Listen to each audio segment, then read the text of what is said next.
Hey, bienvenue à toi dans cette vidéo où je vais t'expliquer pourquoi tu ne perds pas de poids. Tu fais des efforts, tu suis un plan, tu te donnes, mais tu ne perds pas de poids. Le jour de la pesée arrive, tu montes sur cette balance et le chiffre est toujours le même. Tu te demandes pourquoi, qu'est-ce que tu fais de mal. Et dans cette vidéo, je vais te donner les plus grandes raisons qui font en sorte que tu ne perds pas de poids. D'accord? La première raison est que tu ne traques pas tout ce que tu manges, tu ne traques pas ton alimentation. Donc tu ne sais pas exactement ce que tu as mangé dans la journée. Tous mes clients prennent des photos de chacun de leurs repas pour qu'ils aient une conscience de tout ce qu'ils mangent et qu'ils sachent exactement ce qu'ils ont mangé. Si tu ne traques pas tout ce que tu manges, c'est très possible que tu manges beaucoup plus que tu le penses. Tu vas passer devant un petit bol de noix, prendre une poignée, un peu de chips, un peu de chocolat. Mais ce n'est pas des choses que tu penses avoir mangé durant ta journée parce que tu le fais rapidement en grignotant et donc tu restes dans un surplus calorique.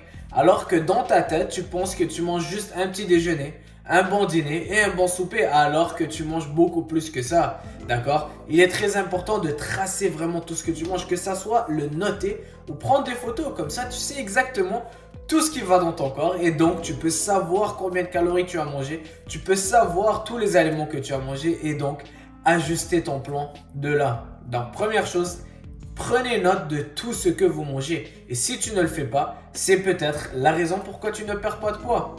Deuxième grosse raison est que tu ne manges pas assez de protéines. Il faut prioriser les protéines à chaque repas. D'accord? Il y a des études qui montrent que lorsqu'on mange des grosses portions de protéines à chaque repas, eh bien on aura moins tendance à grignoter. La protéine va nous aider à accélérer notre métabolisme et en plus va nous rassasier. Après avoir mangé 2 poitrines de poulet, tu seras tellement rassasié que tu n'auras plus envie de grignoter après tes repas. Mais si tu ne manges pas assez de protéines, eh bien c'est là que tu voudras manger plus de féculents et de gras.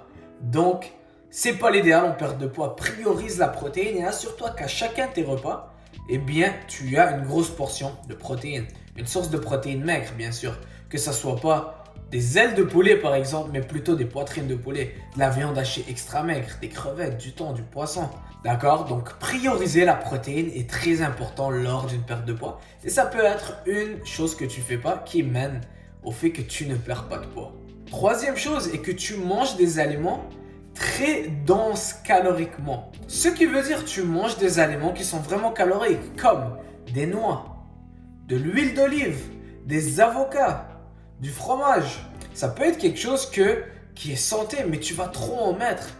Comme mettre trop d'huile d'olive dans ta salade. Oui, la salade c'est santé. Oui, l'huile d'olive a des bonnes propriétés saines, mais trop en mettre dans ta salade, ça reste que l'huile d'olive est très calorique et contient beaucoup de gras. Et donc, même si tu manges une bonne salade santé, ça peut être très très calorique et donc t'empêcher d'être dans un déficit calorique.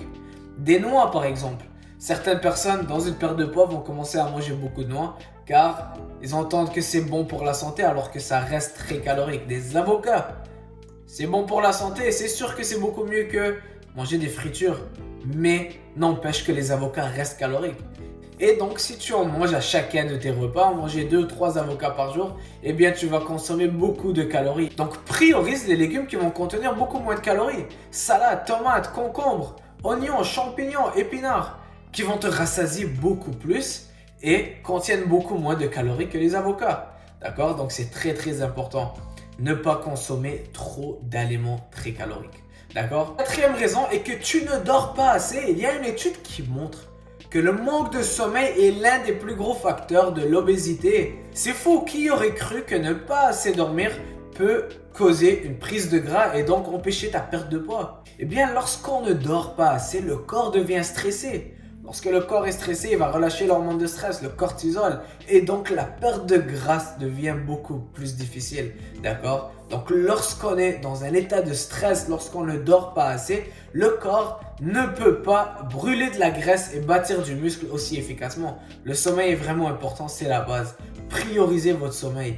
D'accord? C'est vraiment crucial lors d'une perte de poids. Et le manque de sommeil peut énormément affecter votre perte de poids, entre autres causer aussi une rétention d'eau qui n'est pas idéale lors d'une perte de poids. Cinquième raison est que tu bâtis du muscle en même temps. Si tu es quelqu'un qui vient de commencer à faire de l'entraînement récemment dans ta perte de poids et que tu suis un plan alimentaire qui va t'aider dans une perte de poids, eh bien c'est très possible que tu perds du gras mais que tu bâtis du muscle en même temps et donc ton poids sur la balance va peut-être pas changer alors que ta composition corporelle est en train de changer. Tu es en train de bâtir du muscle et brûler de la graisse. Ton poids peut rester stable, mais ton corps est en train de changer. Donc ça peut être une raison si bien sûr tu es sûr de suivre une bonne alimentation, de bien t'entraîner, de dormir assez. Et donc ça peut être une raison pourquoi tu ne perds pas de poids. Mais ce n'est pas une mauvaise chose parce que bien sûr bâtir du muscle et brûler de la graisse, c'est génial. Donc tu n'en as pas à t'inquiéter. Et sixième raison, c'est que tu manges trop de glucides. Donc les glucides sont la source primaire d'énergie pour notre corps, mais les glucides aussi, lorsque notre corps n'a pas besoin d'énergie, eh bien, sont faciles à stocker comme graisse. Donc, mange des glucides dépendant de ton énergie, de ton entraînement. Si tu ne vas pas être actif dans une journée, eh bien, limite-les. Si tu as une journée où tu vas être vraiment actif, tu vas aller faire du jogging, tu vas faire de l'escalade, tu vas faire un gros workout, un gros entraînement, et bien c'est là que tu peux augmenter ton apport en glucides. Mais ton apport en glucides doit toujours changer dépendant de ton activité. D'accord? Donc je ne conseillerais pas de manger des glucides, du riz, du pain, des patates à chacun de tes repas si tu es quelqu'un qui ne va pas bouger toute la journée. Si tu vas travailler devant ton ordinateur toute la journée et ensuite de ça te coucher, eh bien tu n'auras pas fait beaucoup d'activités. Donc tu n'auras pas besoin de toute cette énergie que tu consommes. Ton corps va avoir plus de facilité à le stocker en gras. D'accord? Bien sûr, si tu es dans un surplus calorique, mais c'est beaucoup plus facile de trop consommer de glucides que ce l'est de trop consommer des protéines. Donc, favorise les protéines et limite tes glucides dépendant de ton activité. D'accord? Donc, voici quelques raisons principales qui font en sorte que tu ne perds pas de poids malgré les efforts que tu t'impliques. Donc, si tu te retrouves dans une de ces raisons, mets-le dans les commentaires. Si tu as aimé la vidéo, mets-moi un like, partage la vidéo avec un des amis, abonne-toi à ma nouvelle chaîne et on se revoit très bientôt. Merci d'avoir regardé. Ciao!